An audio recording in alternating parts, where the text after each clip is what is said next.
Un placer tenerte con nosotros. Muchas gracias. Y vamos a ver.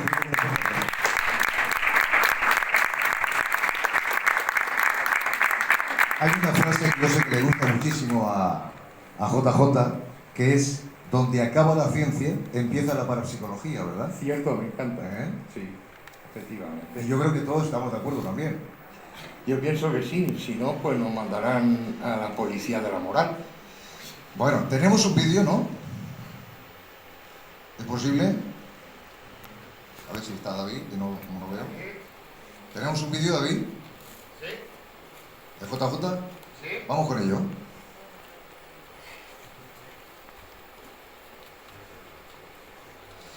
Deciros también, periodista, escritor, parapsicólogo, locutor, comentarista deportivo. Sí, cierto. Algo que también tiene mucho con mi persona. Y también con libros, Las Casas Encantadas, ¿no? Sí, exacto. Siempre buscando e intentando ofrecer lo mejor de él, siempre con una investigación que en un principio todos creemos rigurosa, yo creo que también él así lo puede asegurar, y por supuesto que es el final es el deleite de todos aquellos que estáis buscando, como digo, respuestas a este mundo del más allá, que si mis compañeros dicen que ya está todo preparado, porque no veo, vemos un vídeo y iniciamos con él. ¿Sí? Todavía no. Bueno, pues nada, pues aquí hacemos un poquito de tiempo. Sí. Bien, cómodo. Sí, perfecto. Bueno. ¿Nunca habéis venido aquí a la localidad de Beniel? Sí, el año pasado. Ah, no, muy poquito, muy poquito. La segunda vez. Bueno, ¿y qué va ofreciendo el mundo del misterio actualmente después de tanto tiempo?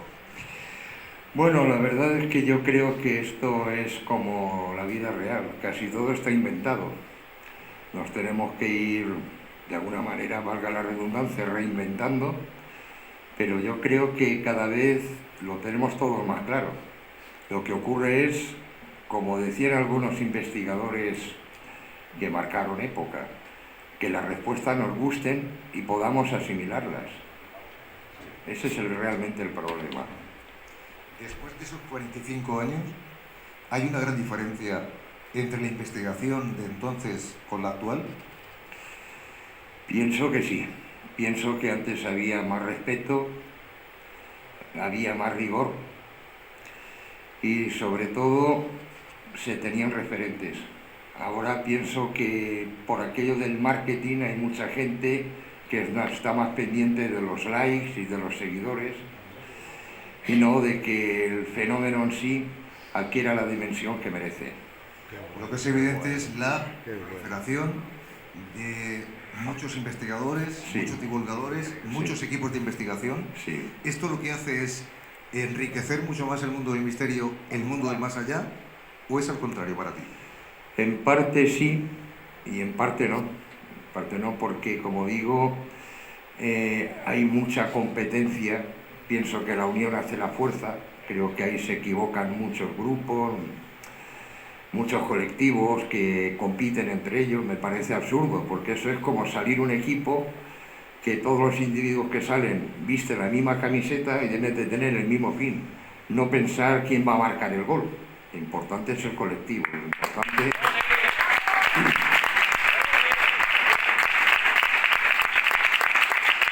Bueno, pues ya que dice que hay que marcar el gol, vamos a marcarlo con el dedo para conocer ya este vídeo. JJ Requena, con vosotros.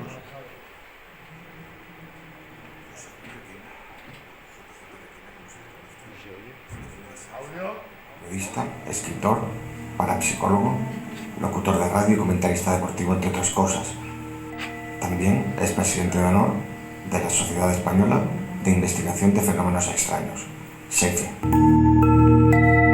Lleva en el mundo del misterio la friolera de 45 años. Fue discípulo y trabajó con Germán de Argumosa, Salvador Freixedo, JJ Benítez, Enrique de Vicente y un largo etcétera. Pero eso solo era el culmen, ya que él desde muy pequeño estuvo relacionado con todo lo paranormal. Relata que ya de niño sufrió una serie de experiencias paranormales totalmente aterradoras. Por lo que su abuelo Rafael, que por aquel entonces tenía un amigo que era un famoso sensitivo de la época, le comenta el caso. Este sensitivo se traslada hacia la casa y tras unos 15 minutos en la habitación de José Juan, salió y le dijo al abuelo: no me extraña que el niño esté aterrorizado. Es muy joven, pero será alguien grande en el ámbito espiritual.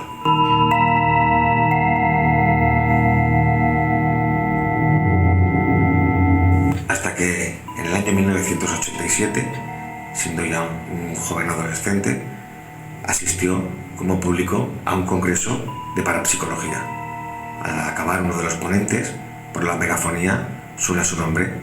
Él, totalmente perplejo, nervioso, coincide la mirada con Germán de Argumosa, el cual le da una sonrisa de complicidad y aprobación y decide subir. Él siempre ha tenido como referente a la hora de dar ponencias a Salvador Freixedo, al que califica como un Miura, que sale a comerse a la gente. Pues así lo hizo, y en base a contar sus experiencias, aquella charla fue un éxito, y al acabar, entre los aplausos de la gente, se le acercó Germán de Argumosa y le dijo: JJ, eres uno de los nuestros. Según Isaac Newton, existe la ley de la gravedad, es decir, la gravedad nos atrapa y nos proyecta, nos precipita hacia el suelo. Cuando un objeto queda suspendido en el aire, es científica y físicamente imposible. Entonces yo le diría: ¿qué respuesta tienen ustedes, señores científicos, a esto? Yo sigo pensando que donde acaba la ciencia, empieza la parapsicología.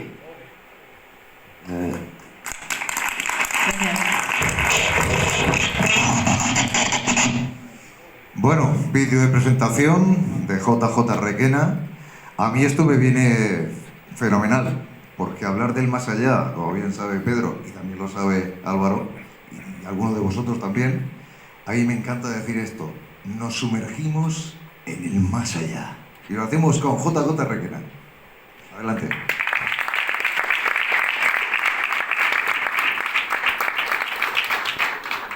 Muchas gracias por los halagos, que creo que han sido excesivos. Es cierto que yo de pequeño era un niño muy asustadizo, de esos que se orinaban en la cama, pero luego me convertí en un hooligan del misterio, hasta el punto de dormir dentro de un panteón. Y no ocurre absolutamente nada, lo único que ocurre es que es incómodo y el olor es muy desagradable. Pero eso sirvió para quitarme el miedo y descubrir pues que muchas veces la investigación de, valga la redundancia, un investigador parapsicólogo, tiene que ver con su estado emocional. Es lógico, notorio, que el ser humano tiene miedo a todo aquello que desconoce. Todos soñamos o pensamos o cuestionamos un más allá. ¿Qué habrá después de la muerte física? Nos aterra la idea de que no haya nada. Nos aterra la idea de que sea igual que en esta existencia que compartimos. Sin embargo, ya desde el principio de los tiempos, el ser humano, aunque se haya sentido atraído por ese más allá, al mismo tiempo no ha dejado de aislar ese componente personal que es el ego. Cuando los egipcios pensaban en el más allá, los faraones querían llevarse su perro, su halcón y todos sus tesoros. ¿Por qué? Pues en el más allá no había todo eso.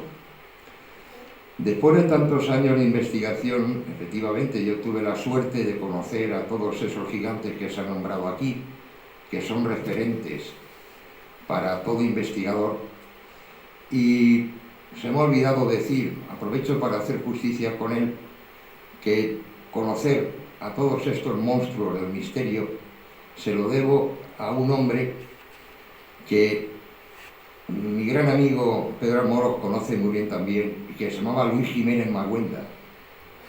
Fue el hombre que me acercó a todos estos gigantes.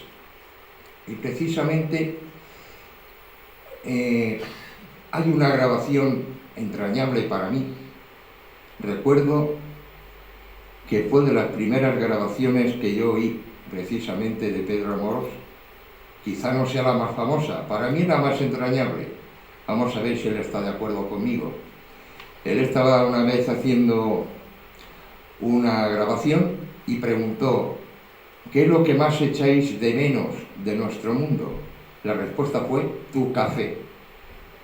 Aquello que me impresionó muchísimo, porque denota cierto apego de los presuntos seres desencarnados hacia cosas que pueden anhelar de una anterior existencia. La cuestión sería: ¿cómo es ese más allá? ¿Quiénes están en ese más allá? ¿Es mejor o peor que la existencia que tenemos aquí? Pues hombre, después de tanto tiempo, de tantas batallas, de tanta experimentación, sobre todo ahora que me voy haciendo mayor, ahora puedo incluso comprender lo que yo sentía cuando gente de la década de los 80, esos grandes maestros, de alguna manera apadrinaban a las jornadas que venían después. Ahora es algo que me ocurre a mí. Y no puedo dejar de mirar con nostalgia ciertas frases que todavía recuerdo, que la cuestión no es encontrar respuestas, es que esas nos puedan gustar. ¿Cómo puede ser ese hipotético más allá? Pues en principio, una mayoría de grabaciones, a mí me resulta difícil hablar de registros de audición paranormal, estando en la sala un hombre de la talla de Pedro Amorós, el discípulo aventajado del gran Sinesio Darnell, pero son de las pruebas más fiables que tenemos.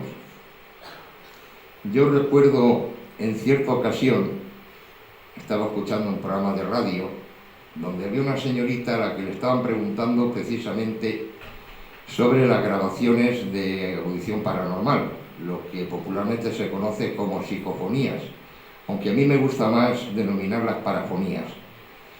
Le preguntaban para ella cómo las podía describir, y ella dijo: voces pretéritas del pasado.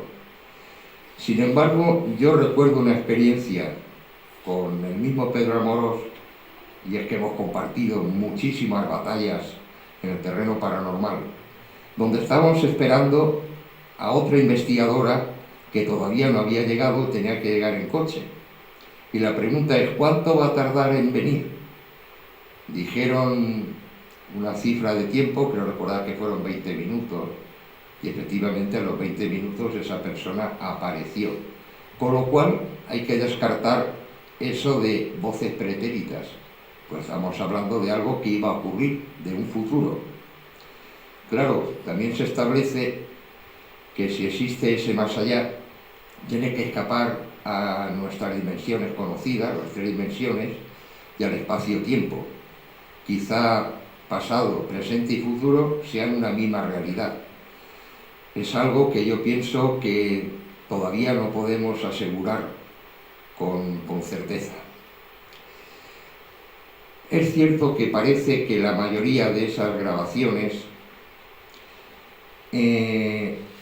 las voces que aparecen se identifican con seres que ya hayan vivido una existencia anterior con nosotros. Estaríamos hablando de seres desencarnados. Hay un apego, hay un recuerdo, hay unos sentimientos,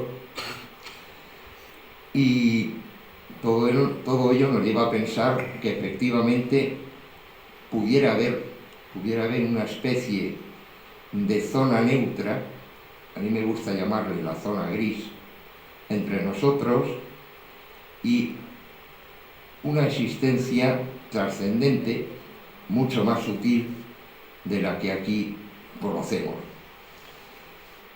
Parece que los fenómenos paranormales estén asociados a nuestros sentidos habituales, fenómenos auditivos, fenómenos ópticos, fenómenos táctiles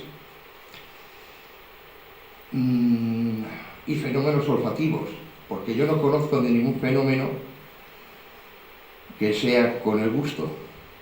En lugar de eso tenemos otros que se llaman fenómenos dinámicos, como podría ser la telequinesia, el desplazamiento de objetos, la suspensión de objetos, todo aquello que desafía nuestra física. Eso podría ser otro punto, otra pista, esa conexión entre un ser humano y una existencia probablemente temporal en una zona de nadie, en esa presunta zona gris. Muchos testimonios nos hablan de personas que han fallecido, sobre todo seres queridos, seres que han de alguna manera coincidido con nuestra existencia anterior, con la que tenemos o con la que hemos tenido un apego, y se les ha recordado durante el sueño, incluso portando mensajes que luego se han comprobado.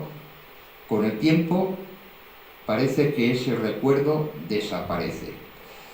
Para los ocultistas, para el campo espírita, significaría que ese ser, esa nueva forma de vida ha trascendido, se ha marchado de esa zona de nadie. Después de tanto tiempo de investigación, afortunadamente con gente muy notable de la que he aprendido muchísimo, yo me atrevo a decir una serie de cosas, por lo menos es mi propia hipótesis. Y aquí no conviene olvidar una de las frases míticas que es: nos movemos en un campo de hipótesis. Efectivamente, creo que cada investigador va formando la suya conforme van pasando los años. Y ese campo de hipótesis, por lo menos el mío particularmente, es que esas fuerzas, esos seres desencarnados que ya ocupan otra concepción, parecen guiarse por las emociones. Por ejemplo, el miedo es una emoción. Cuando esa emoción se amplifica, se intensifica, se magnifica, se convierte en vibración. Y esa vibración termina siendo una frecuencia. Por supuesto, también he comprobado que tiene muchísimo que ver el estado de ánimo de un investigador a la hora de enfrentarse a una experimentación.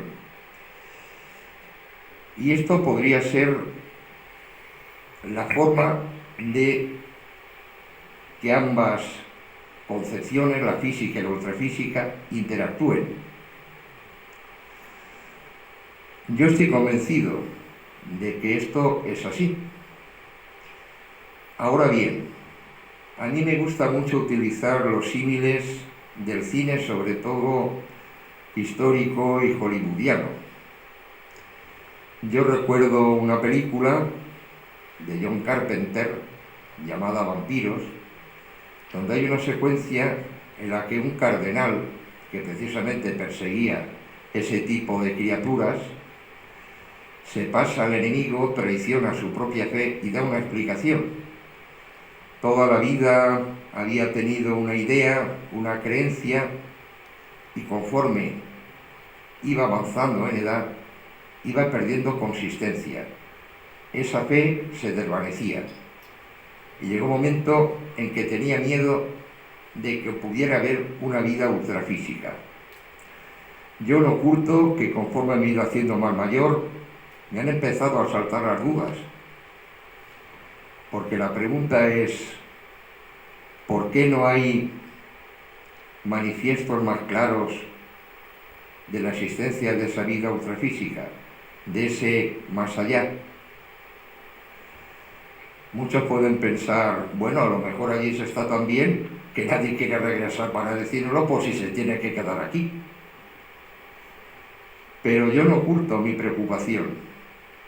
Hay incluso teorías que dicen que lo que es arriba es abajo. A mí no me gustaría que esto fuera así, porque supondría una tamaña injusticia. He llegado también a la conclusión de que esos seres no son ni más ni menos inteligentes que nosotros. Incluso parecen mantener, o por lo menos durante un tiempo, albergar viejos vicios y debilidades como hayan podido tener en su vida anterior. Esto en el ámbito religioso teológico podría significar, estoy convencido de que cualquier teólogo lo llevaría a ese terreno, de aquello del cielo, infierno y purgatorio. Yo cada vez estoy más convencido de que si existe el infierno, desde luego está aquí en nuestro plano, en el plano físico. La zona gris podría ser un purgatorio, y si es verdad que después se transforma en una energía mucho más sutil, sería lo que hablamos del cielo. He tenido la suerte de asistir a muchos fenómenos de muchas clases. Antes de entrar, el mismo Pedro me ha recordado cierto lugar de los muchos donde hemos coincidido, donde tuvimos la suerte, el privilegio, el honor de asistir a un fenómeno dinámico. A espaldas nuestras se desplazó un tablón que pesaba, perdona la expresión que es un poco chabacana, un huevo y parte del otro. Vamos, que habría que emplear una notable fuerza física para moverlo. Estábamos todos de espaldas y ese tablón se desplazó de una pared hacia la otra. Incluso se recoge la expresión de alguno de nosotros lanzando algún exabrupto por la sorpresa. ¿Dónde son los lugares donde se suelen manifestar este tipo, valga la redundancia, de manifestaciones paranormales? Pues hombre, también con el paso de los años he descubierto que el sitio menos indicado para que se manifiesten es precisamente los cementerios, eso que nos da tanto miedo. Posiblemente porque si cuando fallecemos conservamos algo de memoria, nadie que esté en sus cabales querrá estar en ese sitio, no sea que se tenga que quedar allí.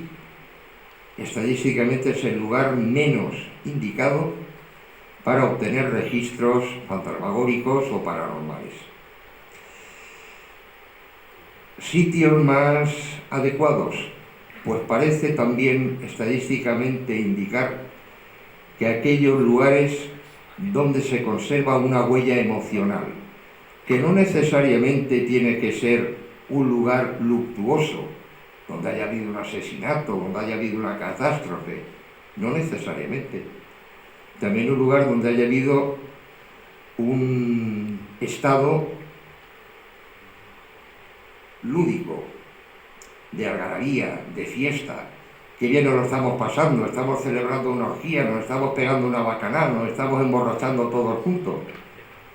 Posiblemente pues estamos liberando una fortísima emoción que queda atrapada. Eso podría considerarse un fenómeno de reactivación.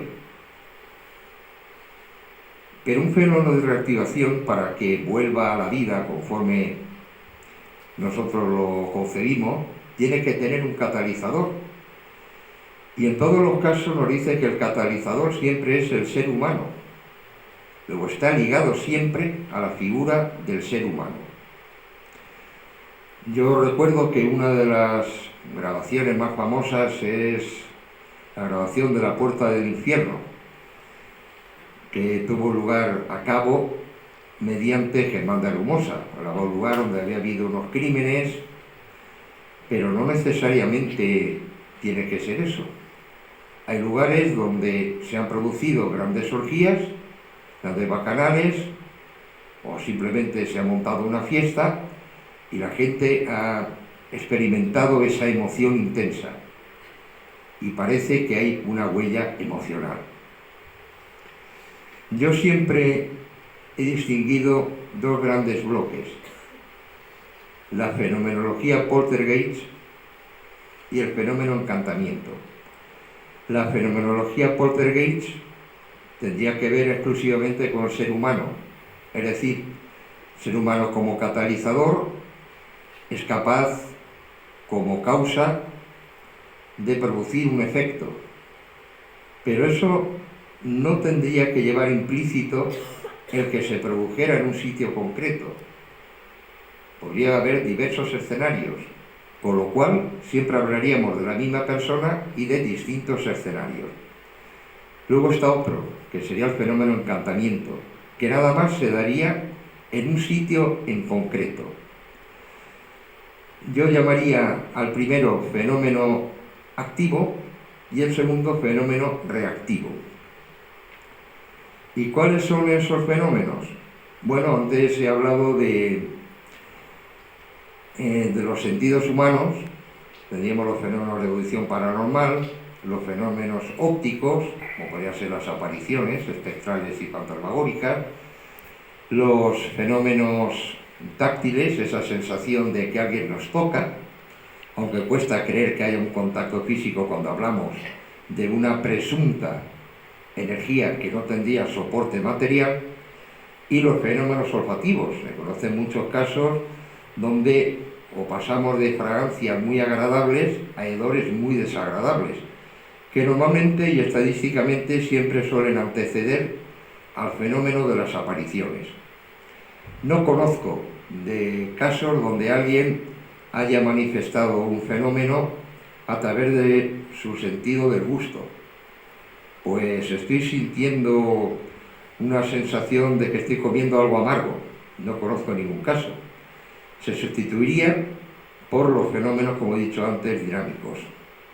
Luego hay una serie de fenómenos que por su complejidad no se pueden catalogar o encasillar en los anteriores. Esos sitios donde parecen brotar líquidos extraños en paredes, en suelos, movimientos sísmicos o microseísmos locales de escasa identidad, lluvia de objetos,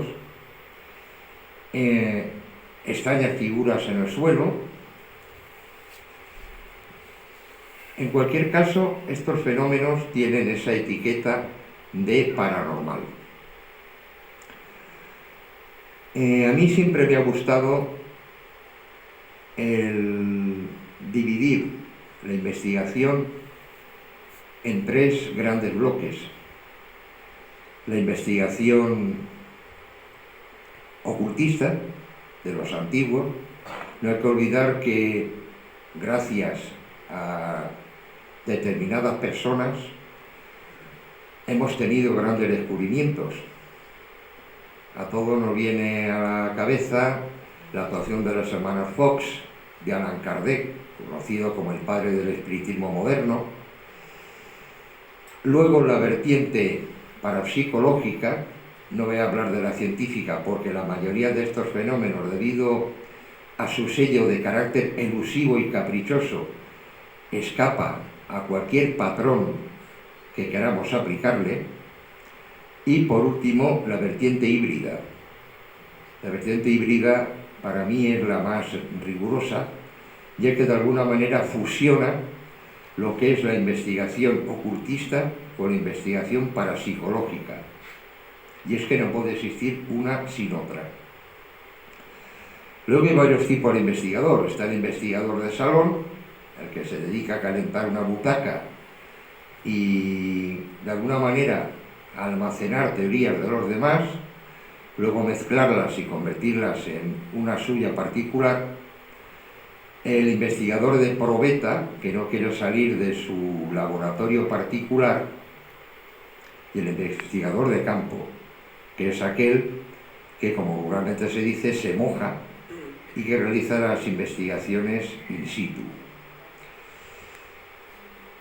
Es muy difícil tratar de demostrar que existe esa concepción paranormal. Es como si, a mí me gusta siempre poner este ejemplo, un edificio con varias plantas, y en cada planta, o sea, todos estamos ocupando diversos individuos, plantas distintas, pero estamos albergados en el mismo edificio. Y es posible que haya una conexión entre una planta y otra.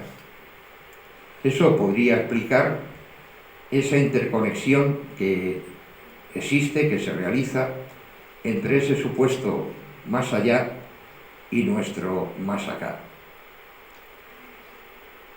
Indudablemente que una de las emociones más fuertes que tiene el ser humano es el miedo, el temor a lo desconocido.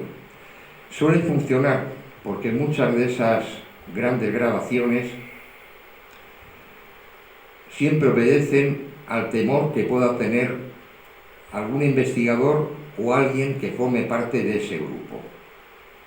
Es como si desde ese otro lado de actuación alguien captara esa emoción y se estuviese alimentando.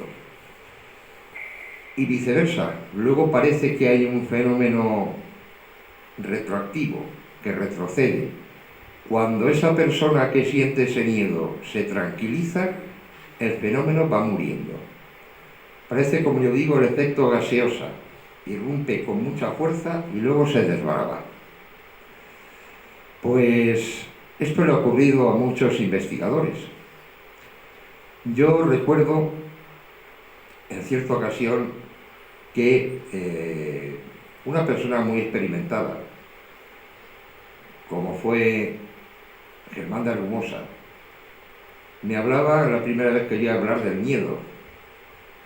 Él había terminado su ponencia en un congreso, se fue a su habitación y empezó a escuchar su nombre dentro de la habitación que ocupaba. Al principio no le dio mucha importancia, incluso dijo, bueno, esto, tanto escuchar grabaciones, pues estoy sugestionado.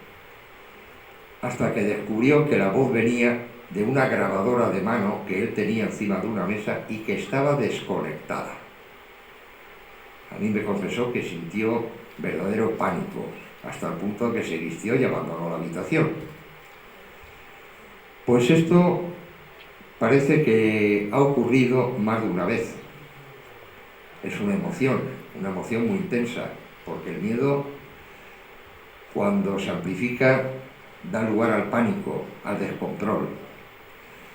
Por eso, una de las cosas que yo he comprobado, y creo que algunos colegas están de acuerdo, es el equilibrio. Cuando conseguimos que ese miedo no nos domine, parece que nosotros controlamos el fenómeno. Y cuando ese miedo nos domina, se descontrola.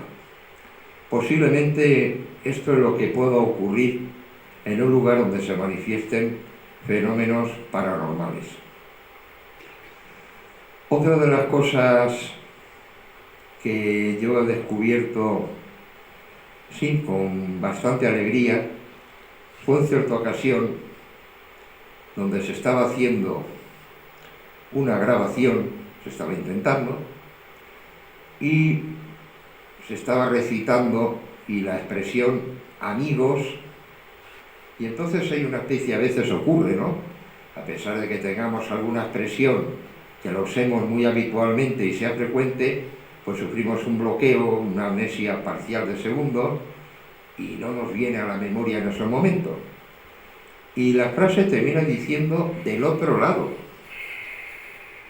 Por eso desde aquel entonces, a mí, más que más allá, me gusta decir eso del otro lado. Hay también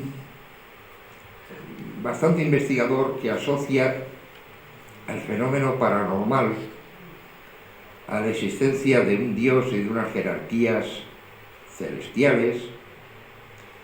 Cierta ocasión también guardo mucho cariño de aquella grabación, cuando se estaba invocando la figura o el concepto de Dios, y una voz muy clara dice, idealista, idealista.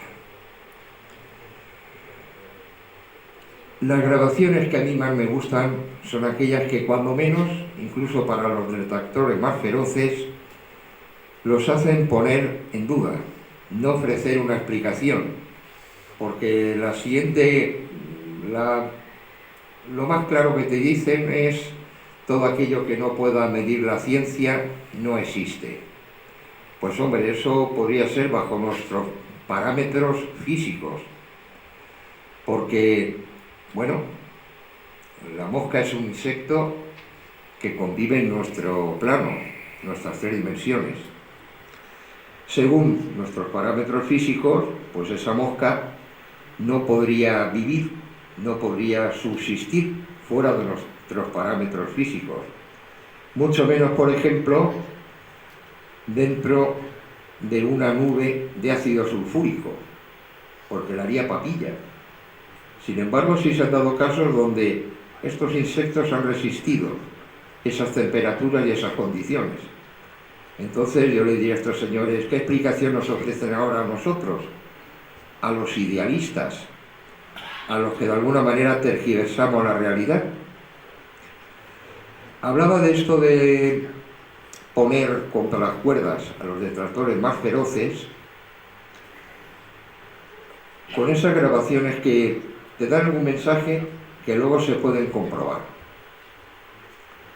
Yo tuve la suerte de que cayera en mis manos una grabación donde además los experimentadores llevaban consigo una grabadora de bolsillo, que además estaba en un bolsillo de una camisa y además apagada.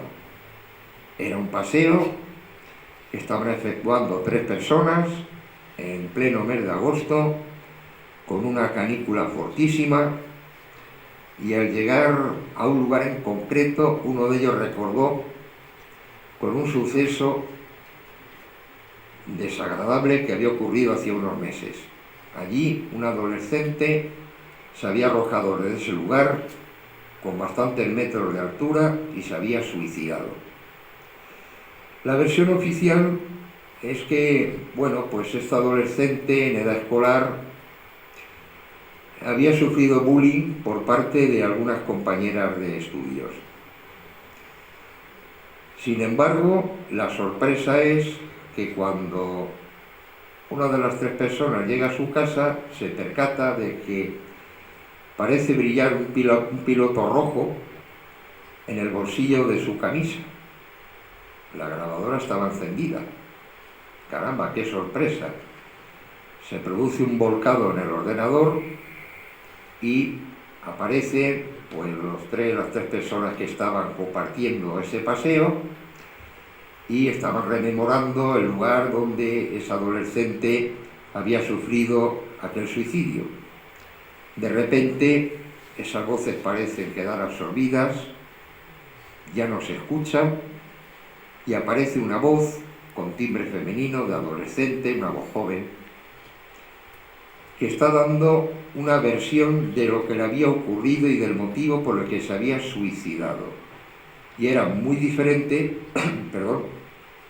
a aquella versión oficial del bullying. La sorpresa viene cuando familiares de ese adolescente suicida reconocen su voz y más aún, que había dejado una nota que coincidía con su mensaje antes de suicidarse. Estos mensajes sí son interesantes porque nos puede probar o demostrar, por lo menos es un indicio, de que podría haber alguna supervivencia diferente a la que nosotros concebimos. Yo hablaba antes de esa grabación tan entrañable para mí del café. Probablemente pues lo mismo que si alguien preguntara, yo hubiera salido, pues tu cerveza, ya que hubiera estado tomándose ahí una cerveza. Hay otra grabación, perdón, de un poquito acatarrado, que se realiza cuando el investigador está totalmente desnudo, claro, nadie lo veía, estaba en su casa tranquilamente, y pregunta, ¿podéis verme? Y una voz femenina, bastante contrariada, dice, vístete. Luego quiere decir que alguien te está viendo. Desde luego no había nadie físico allí. A mí también me llama la atención porque se habla mucho de los estados alterados de conciencia. Estados alterados de conciencia, como puede ser estar sujeto a una emoción que se está dominando en esos momentos, una depresión, un estado de ansiedad. La ingesta de estupefacientes también es un estado alterado de conciencia. Una elevación del pensamiento mesiánico, una persona obsesiva también es un estado alterado de conciencia. Un alto grado de fabulación, personas con facilidad para fabular, para inventar. Pero yo también me gusta denominar estados alterados de conciencia. Cuando muchas veces lo dice, es que no eres consciente de lo que ha ocurrido, es que no eres consciente de lo que está pasando. Pues una psicofonía aparentemente tan absurda, con tan poco fundamento, como aquella que dice, entes, ¿tenéis cuerpo? Hombre, parece ridículo, ¿no? Decir, coño, qué tío más burro. Supuestamente, si son seres ultrafísicos, ¿cómo van a tener cuerpo? Y cuando la respuesta es, sí, estamos vivos. Eso nos lleva a pensar, pues, quizá el individuo que está contestando esto se siente vivo, no es consciente del estado en el que se encuentra. JJ, ¿Sí? ya cuando puedas brevemente, por favor. Sí, pues mira qué alivio, porque me imagino el martirio es otra emoción, el martirio, la tortura, estar aguantándome tanto tiempo es un estado alterado de conciencia. Qué alivio tan magnífico. Pues si alguien tiene alguna pregunta, estoy a su disposición.